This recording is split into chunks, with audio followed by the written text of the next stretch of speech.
That's good. Good morning, everybody. Pastor Nate Borman here, one of the pastors at Mount Lebanon Lutheran Church, here for a daily devotional thought. We are walking our way through the Psalms, and I'll keep asking the questions because I want to know how you're doing. So feel free to chat these in. Feel free to comment away. I'll do my best. We'll do our best to respond to your comments and your questions. So the question is, how are you doing today? I know that's such a wide open question that you don't even know how to begin to answer that question, but how are you doing today? Are you anxious? You think about what's coming up today. You think about what's coming up this week. You think about the things that you're worried about. How are you doing today? Are you anxious? Are you busy? As you think about all the things on your list, is your mind already racing and already running because of all the things that you have to do? How are you doing today? Are you feeling busy and rushed? How are you doing today? Are you overwhelmed? When you think about all the things that are on your list of things that need to be done today, as you think about the things that you're up against, are you overwhelmed by them? How? I feel that, Mary. I'm tired too sometimes today. How are you doing today? Are you tired because of life? All the things that are going on in this world, maybe a restless, sleepless night. We've struggled to find rest. And that's really what the Psalm wants to give to us. We're looking at Psalm 62.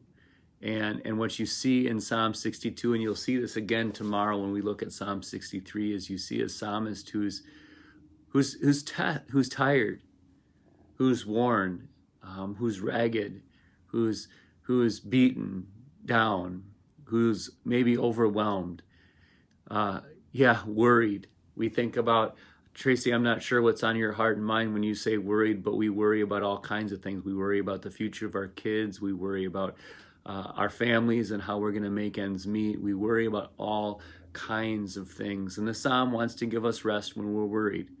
You know, in many ways, Psalm 62 is a sermon to our hearts to find rest and to find security in our hearts. Let me read it to you, and I'll comment along the way. David says, "Truly." This is Psalm 62 if you want to read along. "Truly, my soul finds rest in God. My salvation comes from him. Truly, he is my rock and my salvation. He is my fortress. I will never be shaken." See, David in some ways is carrying a burden. He's overwhelmed, and yet he's preaching a sermon here, isn't he?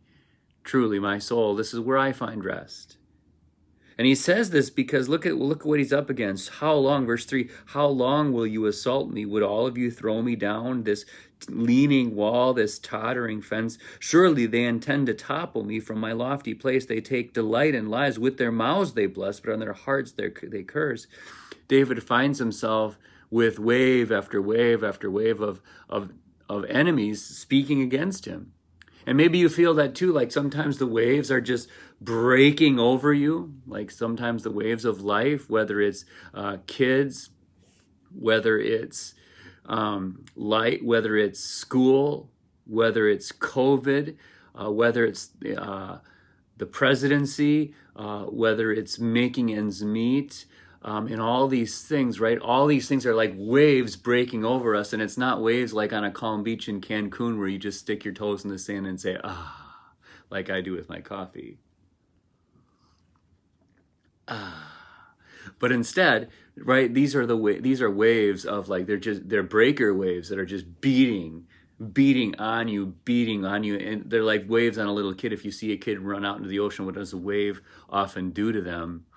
The waves knock them over, right? That's what life does. That's what the struggles you're up against does. Sorry, Tracy, I had to. Right? This is God, right? And David knows, like, and so he comes back to this refrain, verse 5.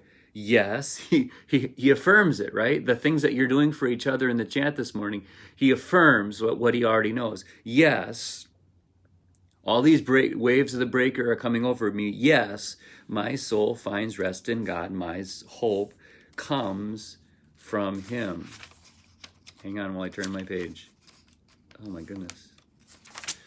Truly, he is my rock and my salvation. He is my fortress. I will not be shaken. My salvation and my honor depend on God. He is my mighty rock, my refuge. And so then David preaches a sermon to you. He says, trust in him at all times, you people. Pour out your hearts to him, for God is our refuge.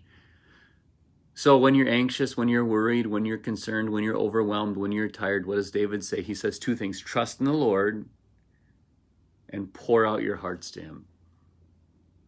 You know, this morning, as you take this psalm to the Lord in prayer, pour out your hearts to him like a river, like a bucket of water. Just dump it on him.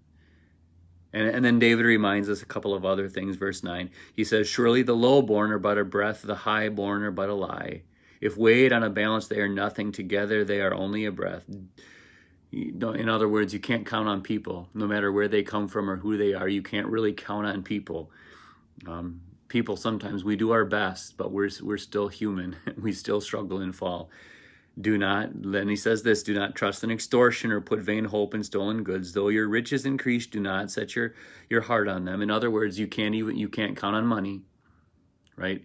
You know, when you're worried, when you're anxious, when you're tired, you can't count on people. You can't count on property. You can't count on possessions. You can't count on money. You can count on God. And so verse 11, one thing God has spoken, two things I have heard. Power belongs to you, God. And with you, Lord, is unfailing love, and you reward everyone according to what they have done. So this morning, no matter how you're doing, no matter what you're feeling, trust in the Lord. Let me read verse 8 again. Trust in him at all times, you people. Pour out your hearts to him, for God is our refuge. So rest in him today. Work hard and rest hard. Rest deeply. Because God is your refuge, and you can count on him. He is a God that you can trust in, that you can count on. He is the God who made you, who bought you as his own, who gave his spirit to you, and he will not abandon you, not now, not ever. So it's going to be a great day. I've got my coffee. And more so, I've got my Jesus, and so do you. Have a great day, everybody. The Lord be with you all and grant you his peace.